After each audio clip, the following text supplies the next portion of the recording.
Magandang umaga po sa ating lahat. Tayo na kasi makalangin.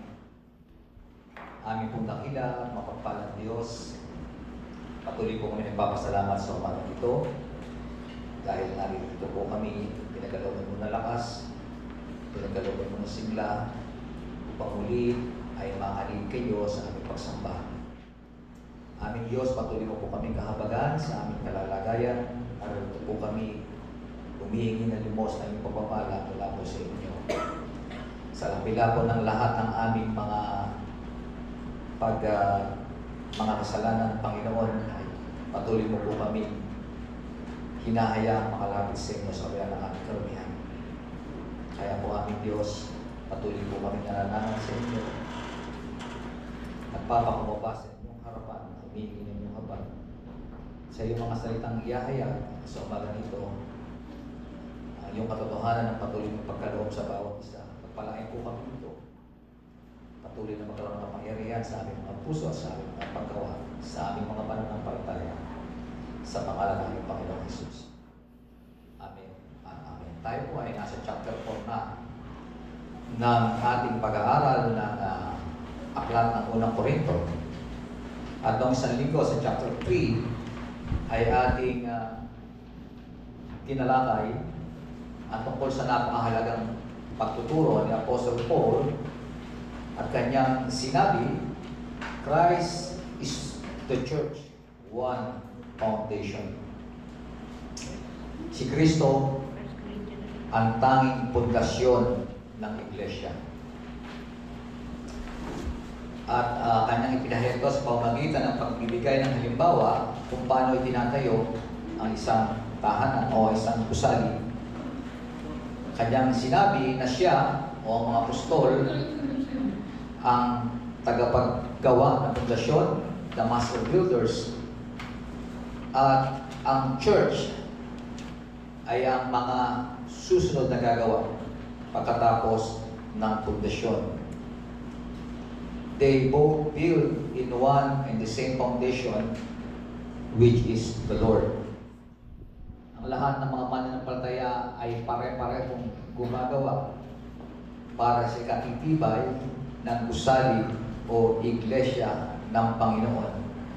Kung ang Panginoong Jesucristo ang pundasyon. Kaya naman palaging warning sa ating lahat na ang pundasyon ng isang iglesia, kung hindi sa Panginoon nakaangkla, ay hindi ito tatayo. God is the owner of the house. God is the owner of the church. And we are, tayong iglesia, His household. The owner also assigned master servants. At iyon ang trabaho ng mga apostol. Naitayo ang iglesia ayon sa Panginoon at tayong lahat ay bahagi nito. The Corinthian church are Paul's co-workers. This is the point of today's sermon. As one body, we must work together to build the church. The goal is to build up one another, to serve one another, and grow together in Christ. Dahil sa diwang yan, ang divisyon o ang paksyon ay hindi dapat nakikita sa isang iglesia. Simula Kabanata 1 hanggang Kabanata 3, patuloy na binibigyan ng linaw o ng diin ni Paul ang patungkol sa kahalagahan ng pagkaunawa ng mga mananampalataya patungkol kung paano ang isang iglesia ay natayo. Ito ay hindi sa pamamagitan ng talino at kakayahan ng tao, kung hindi sa kapangyarihan ng Diyos. Sapagkat siya ang may-ari ng iglesia. The Lord, who is the owner of the house, will be the judge of all. Ito ang kanyang sinasabi sa mga unang bahagi ng kanyang talata. Basahin ko sa Tagalog mula talata 1 hanggang talata 4. At At ito ang sinasabi. Dapat niyong kilalanin na kami mga lingkod ni Kristo at katiwala ng mga hiwaga ng Diyos.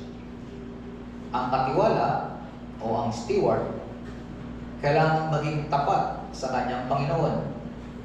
Walang anuman sa akin kung ako'y hatulan ninyo o ng alinmang hukuman ng tao.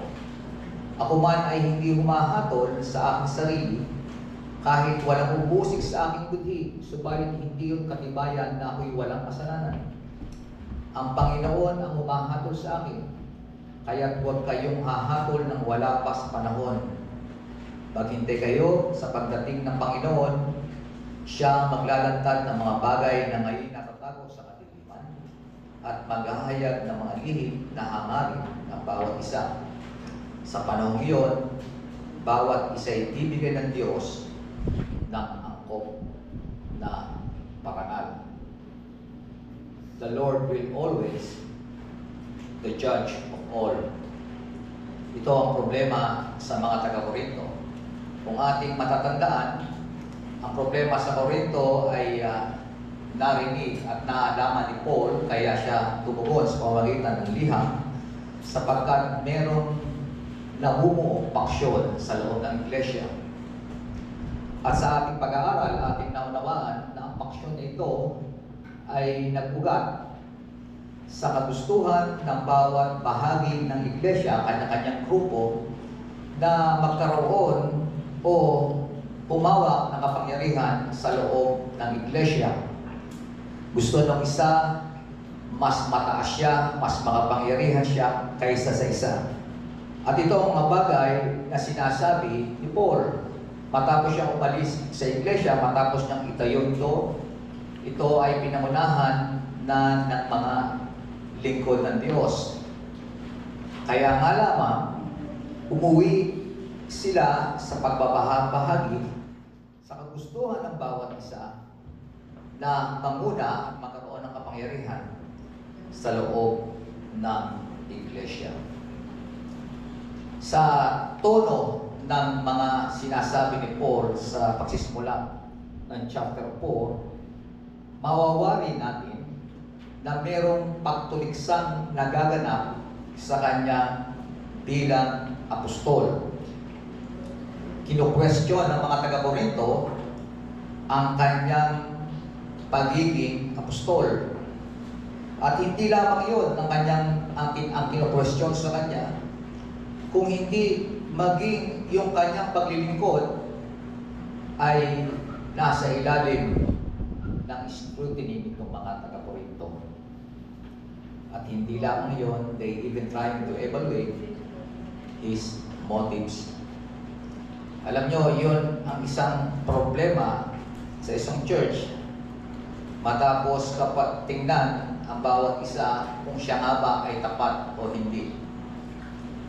Masasaksihan natin ang maraming paggawa, ang maraming paglilingkod sa loob ng iglesia. Kaya lamang ang tanong, kayo ba ay tapat o hindi? Tandaan natin noong isang linggo, ating tinalakay na ang bawat paggawa sa loob ng iglesia, ang bawat paglilingkod sa loob ng iglesia, ang bawat pagtatayo sa loob ng iglesia ay dumadaan saan? Sa apoy. Upang malaman kung ang mga bagay nito ay totoo o hindi. Kapag nasunog, hindi ito totoo. Kailangan siyang manatili kahit sa apoy. At sa pagkakataong ito ang sinasabi ni Paul. Wala kayong karapatang hatulan ako. Kahit sino, wala kayong karapatang pumatol sa iba. Yan po ang resulta ng pagkakaroon sa iglesia ng mga taong gustong manguna apart from Christ. Sapagkat totally, hindi po ito ayon sa itinuturo ng Panginoong Kristo. Hindi ito ayon sa itinuturo ng mga apostol na alam natin na ayon sa turo ng ating Panginoon sa kapangyarihan at karunungan ng banal na Espiritu. Kaya nga napakahabang pagkakataon na tinalakay ni Paul, ano ba ang wisdom Ano ba ang kaibahan ng karunungan ng tao sa karunungan ng Diyos? Ang karunungan ng Diyos ay pinagtatawanan at binabaliwala ng mga tao. Para sa kanila, ito ay walang silbi. Pero naalaman natin sa pagtuturo ni Paul na kung ano yung mga bagay na inaakala ng mga tao walang silbi ay siyang ginagamit ng Diyos para ipakita at hiyain ang karunungan ng tao.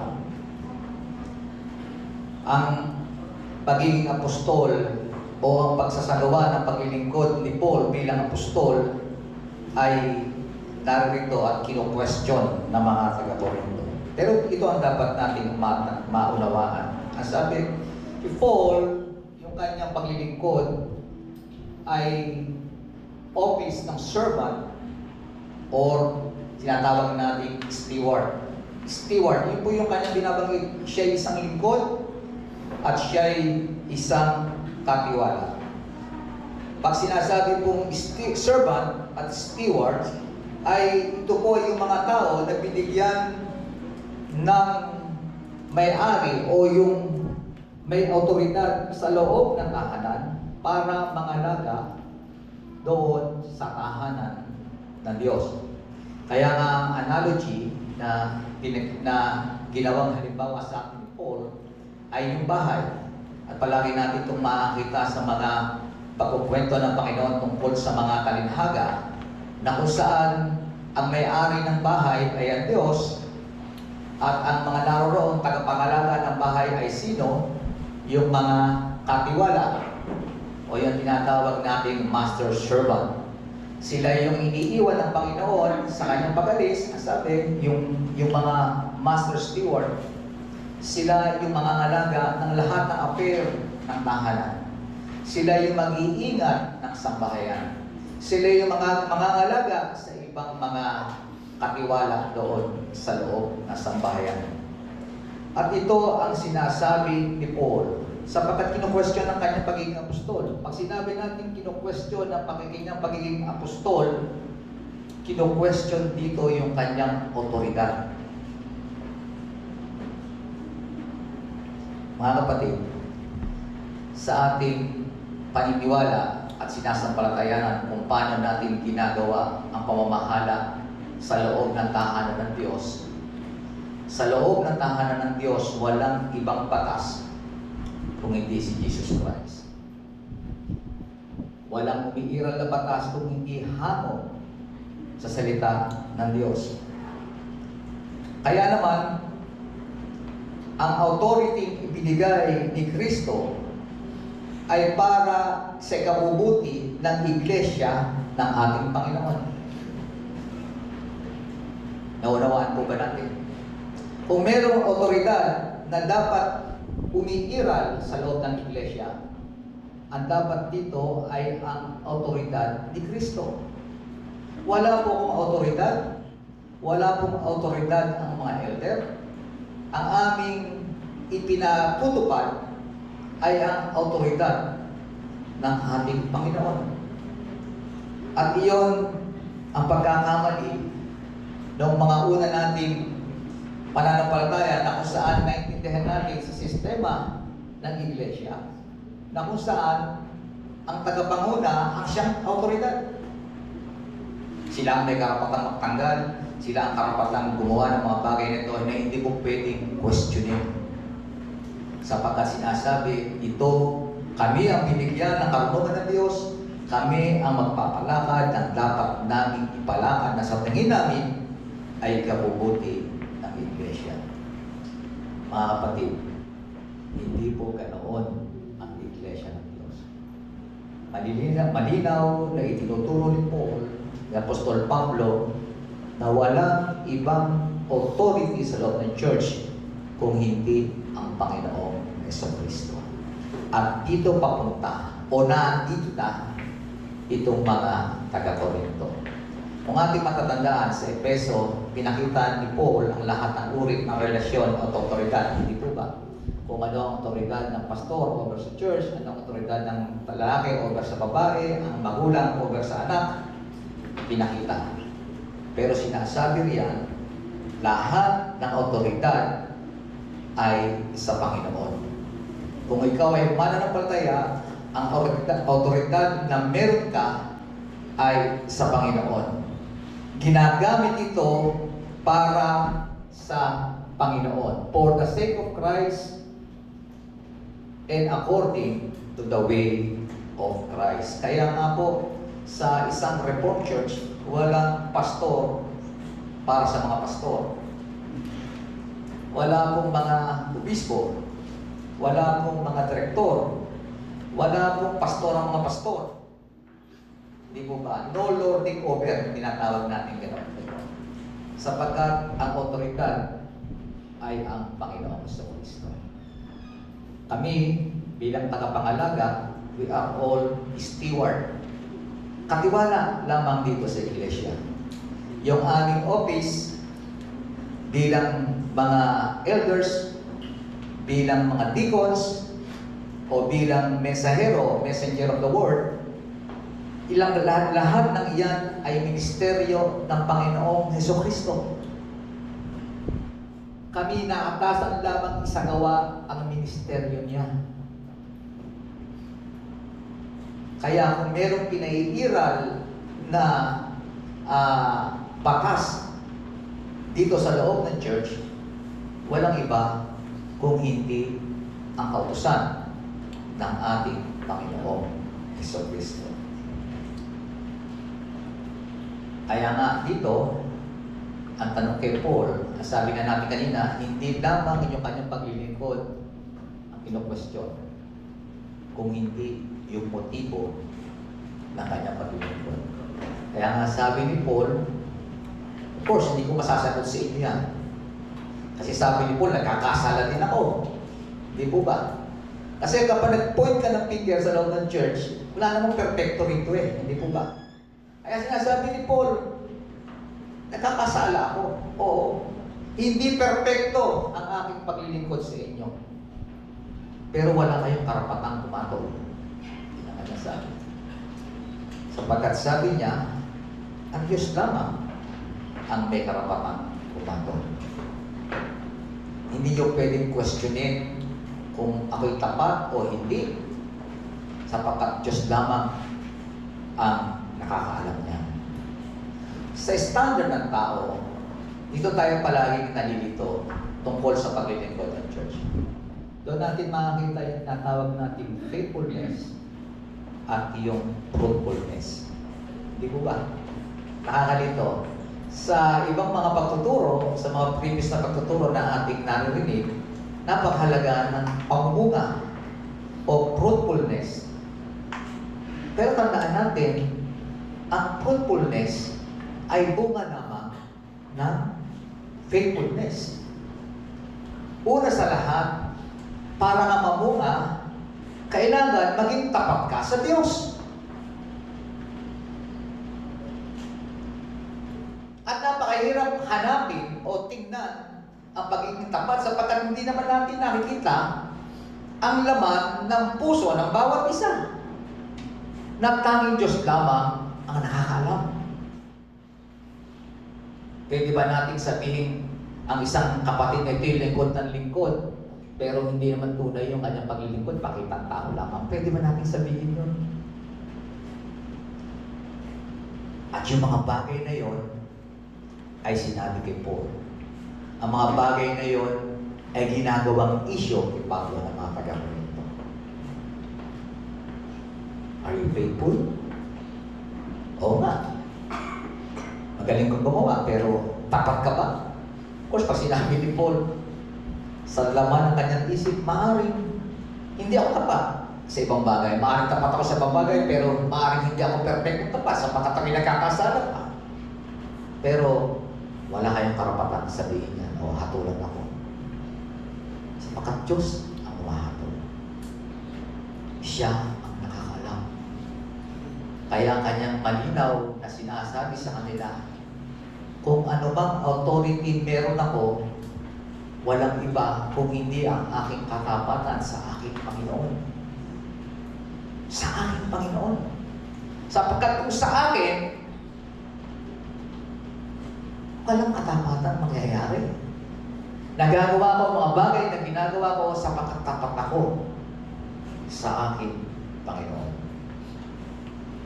No servant is beyond what is written. Sabi ng verse 6, mga kapatid, kami ni Apollos ang ginamit kong halimbawa para sa inyong kapakinabangan upang matutuhan ninyo ang kahulugan ng kasabihang sumunod kayo sa patakaran. Ito yung sinasabing no servant is beyond what is written. Huwag ninyong ipagmalaki ang isang tao kung hahamakin lamang naman ninyo ang iba. Paano kayo nakakahigit sa iba? Hindi ba't lahat ng nasa inyo'y ibinigay lamang sa inyo ng Diyos? Kung gayon, bakit nyo pinagyayabang iyon na parang hindi kaloob sa inyo? Kayo pala'y masisiyahan na, mayayaman na pala kayo. Kayo pala'y naghahari na kahit hindi kami tumulong sa inyo. Sana nga'y naging hari na kayo upang kami man ay maghari din kasama ninyo. Sa palagay ko, kaming mga apostol ang ginawa ng Diyos na pinakahamak sa lahat ng tao. Ang katulad namin mga taong nahatulan ng kamatayan, isang panaurin para sa liputan, sa mga anghel at ng mga tao, kami mga banal, mga hangal, alang-alang kay Kristo, kayo na may marunong dahil kay Kristo, may hina kami, kayo na may malalakas, inahama kami, kayo na may pinaparangalan, hanggang sa oras ito kami nagugutom, nauuhaw at halos hubad, kami pinahihirapan at walang matirhan, nagpapakahirap kami at nagbabanat ng buto para pamitan ng ikabubuhay. Dinadalangin namin ang malumalait sa amin. Kapag kami inuusig, tinitis din namin iyon. Malumanay kaming sumasagot sa mga naninira sa amin. Hanggang ngayon kami parang maruming basahang pinakahamak sa lahat ng tao sa mundo. Sinabi ni Apostol Pablo ang kanyang ginagawa kasama ni Apollos. Kung binanggit ang pangalan ni Apollo, maaaring yung tropa ni Apollos ang patuloy na kumukwestiyon sa ating kay Apostle Paul. Pero dito, dinefine ni Paul, ano ba yung katapatan? Ano ba yung faithfulness? Ano po? Ano ba yung faithfulness na ginagawa, kabaliktaran ng gusto nyong gawin? Bilang mga alagad ng Diyos, eto kami. Ginawa ng halimbawa sila parang mga bihag sa isang giyera na ipinaparada muna bago patayin. Di ba dyan nga tayo natutuwa no, kapag nakakakita tayo ng posisyon? Sapagkat ng panahon sa Biblia, yung mga bihag ay pinaparada muna sa likuran ng mga nakabihag sa kanila. Then pinaparada para tapos ay gagawin silang panurin. Then tapos papatay. Kaya yung mga nakikipagposisyon, nandun sila nakaparada sa likod ng bumihag sa kanila.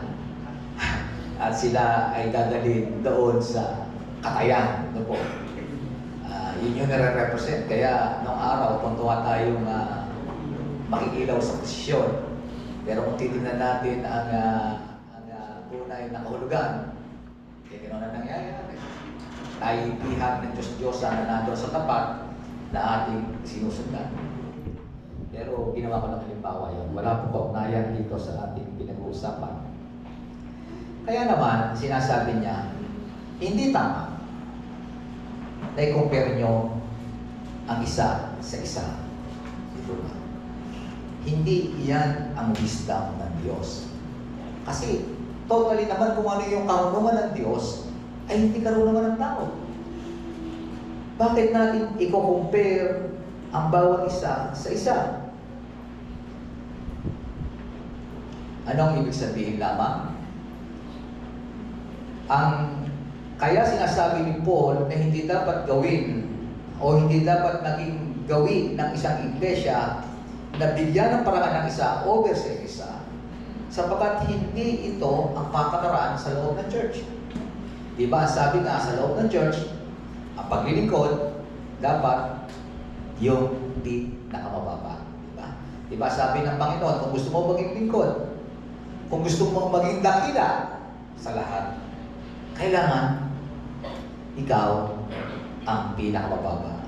Sa langit, ang dakila hindi pataas kung hindi pababa. Di ba ba? Sa mundo, ang tagumpay o ang pinakadakila, para magsabing ikaw ang dakila, kailangan umaangat ka. Pero sa kaharian ng Diyos, baliktad. Iyon ay sa pamamagitan ng pagbaba. Pagbaba sa ruro ng tagumpay. Kung gusto mong maging dakila sa langit, dapat ang mithin mo ay maging aba sa harapan ng Diyos. Kaya nga sabi, all servants of Christ must regard themselves as being fools for Christ. Sila yung tinatawag na mga walang silbi. O sa tinatawag natin salitang kanto, walang mga binesa.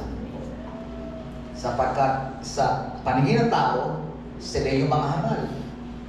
Pero tandaan natin, yung mga hangal ang pinili ng Diyos. Iyon ang karunungan ng Diyos para hiyain ang mga marunong. Kaya tinatanggap ni Apostle Paul at kami mga servant, kami mga hangal. Yung aming pinapangaral, sa tingin namin, sa tingin ninyo, ay isang kahangalan.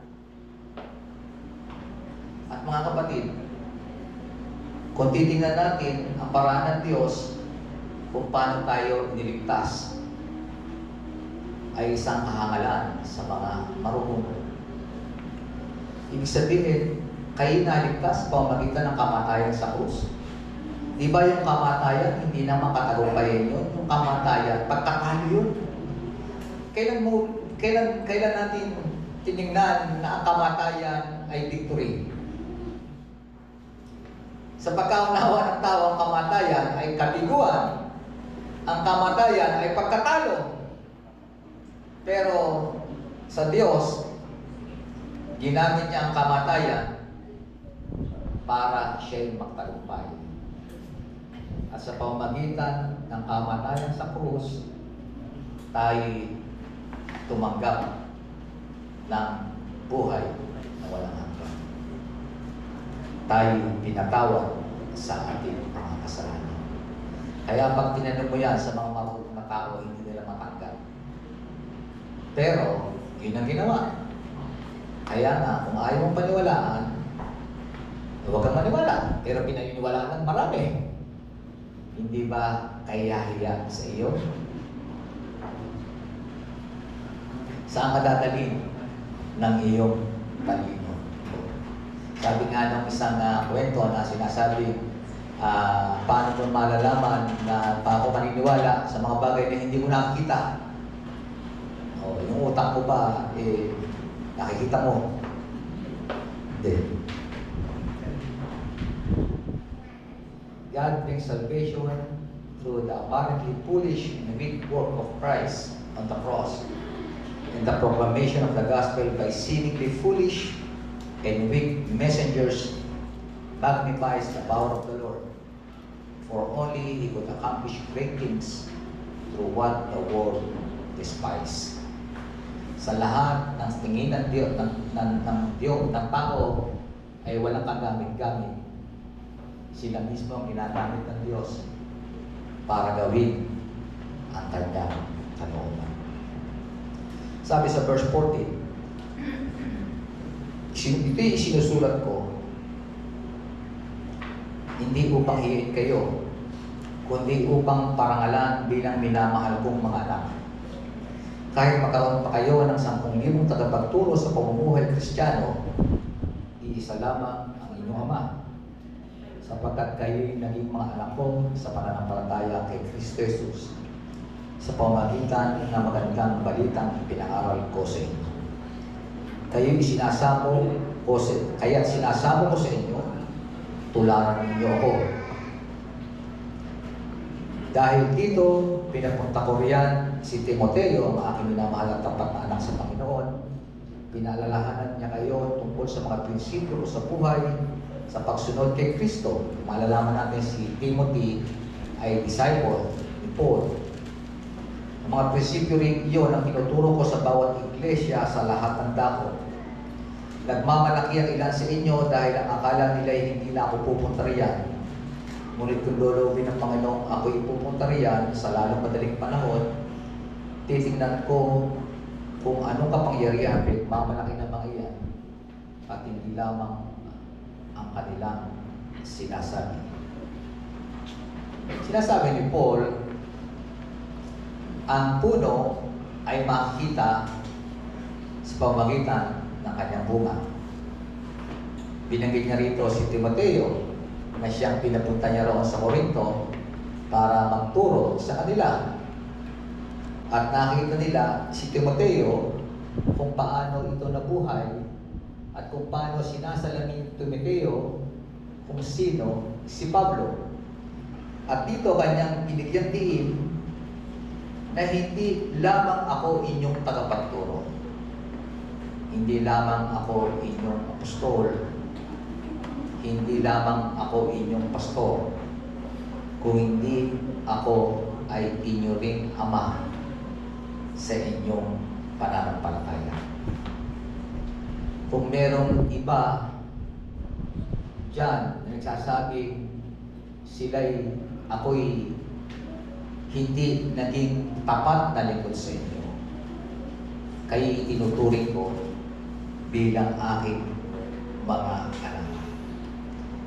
Sa mga pananalitang ito ni Apostol Pablo, hindi niya sinabi ang mga bagay ito. Wala siyang intensyon na hiyain sila sa kanilang pagkaunawa patungkol sa kanya. Sa kanilang mga sinasabi tungkol kay Apostol Pablo. Ngunit ang kanyang paraan ng pagpapaliwanag at pagpapakita sa kanila ng mga bagay na nais niyang sabihin ay para bigyan sila ng babala bilang isang ama na nagnanais sa kanyang anak na mapalagay sa tamang at tuwid na landas.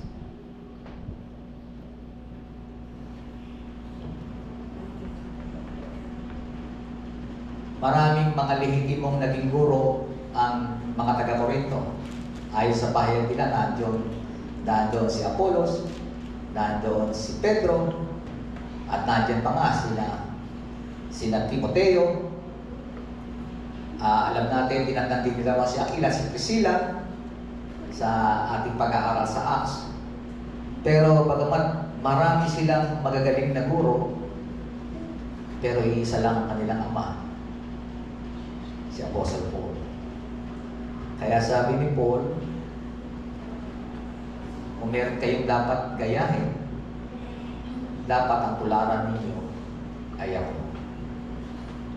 Napakaganda nung sinabi niya at ginawang halimbawa si Timothy. Sa kanya sinasabi at pinagmamalaking anak niya sa pananampalataya. Ganoon din dapat kayo. Nakita niyo ang paraang handaang sinundan ni Timothy ay kung paano ako naglilingkod sa Diyos. Kung paano ako naglingkod sa inyo. Pareho. Hindi niyo siya nakitaan ng pagmamalaki na katulad ng ginagawa ninyo. Pareho. Di ba natatandaan natin sa aklat ng Timoteo? Kapag nagtuturo si Paul kay Timothy, lagi niya sinasabi, huwag mong kaliligtaan ng mga bagay na tinuro ko sa iyo. Kung paano ko itinuro, dapat gano'n mo gagawin. Kung paano mo nakita, dapat gano'n lang yung gagawin. At ganoon ang paglilingkod na dapat meron ang mga katapanguna sa church. We are model ng iglesia.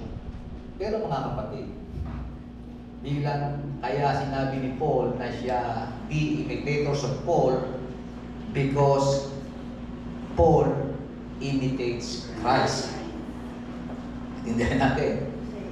Kapag ang iyong pastor ay hindi naman si Kristo ang kanyang buwaran, hindi mo dapat gayahin. Baka paniporma lamang. Maraming pastor na mabubuti, magagaling magsalita, katulad nitong kinahuhumalingan nitong mga taga-Korinto. Ang gusto nila sa mga pastor, yung magaling magsalita. Ang preference nila pagdating sa pastor, yung maganda ang tindig. Maraming nalalaman. Pero, ang pamumuhay, ang gawin, ay hindi ayon sa modelo ng ating Panginoon Jesucristo. Gayahin ninyo ako, sabi ni Paul, dahil I imitate Christ. At yun lamang ang dahilan para nyo ako gayahin. Sabi nga na naikwento sa akin ni Kuya Romy, ako natutuwa naman. Sabi ng misis niya, ginagaya mo si pastor. Sabi kay Kuya Romy, saan? Sa palpas. para ako kayo ng palpas ni Kuya Romy. Kaya Kuya Romy, mag-ahit ka na ha sa susunod. Huwag mo na akong gayahin sa aking palpas. At sa ating pagwawakas. Sapagkat ang paghahari ng Diyos ay hindi sa salita, kung hindi sa kapangyarihan. Ano bang gusto ninyo? Pupunta pa ako dyan ang may dalang pamalo o taglay ang diwa ng pag-ibig at kayo na huna.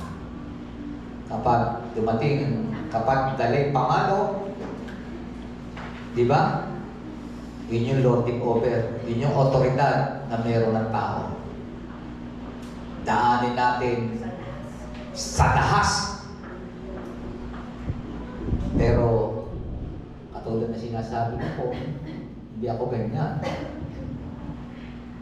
Makikarating dyan bilang isang ama sa inyo na umiibig. The kingdom of God is not about style, but about substance. Kung tinitingnan natin palagi ang panglabas, kahit anong galing magsalita, kung wala si Kristo, baliwala din lahat. Yan nga yung mga palagi natin narinig, na palagi natin sinasabi sa mga pulpito ng karamihan ng evangelical ngayon. Their gospel preachers are motivational speakers na mas concerned sa ikabubuti ng tao kaysa makilala ang Panginoong Kristo. Kaya nga sa pagsisimula pa lang, sinasabi ni Paul, yung simple gospel, I preach Christ and Him crucified. Yun lamang ang kanyang pinagmamalaki. Kung meron kang dapat pagmalaki, walang iba kundi ang Diyos.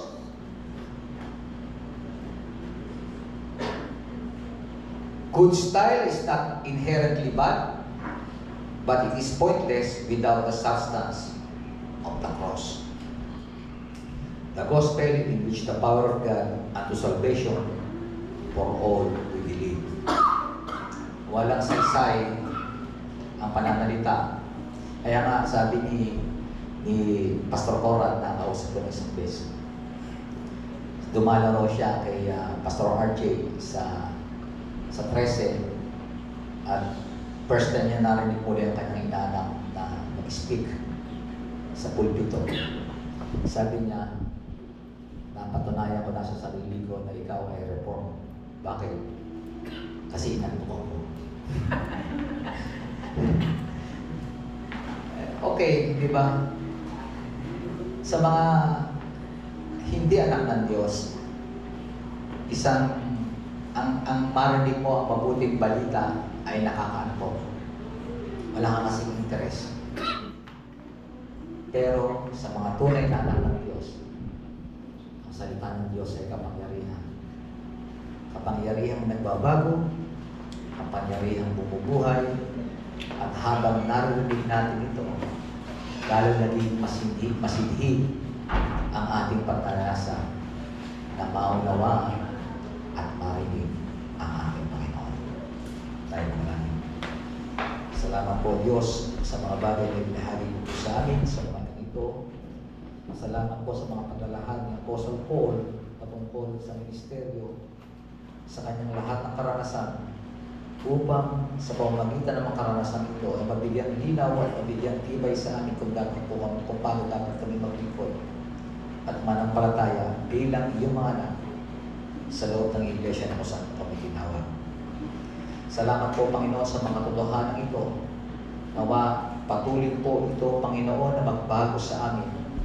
Patuloy po namin maunawaan kung ano ang dapat namin sundan.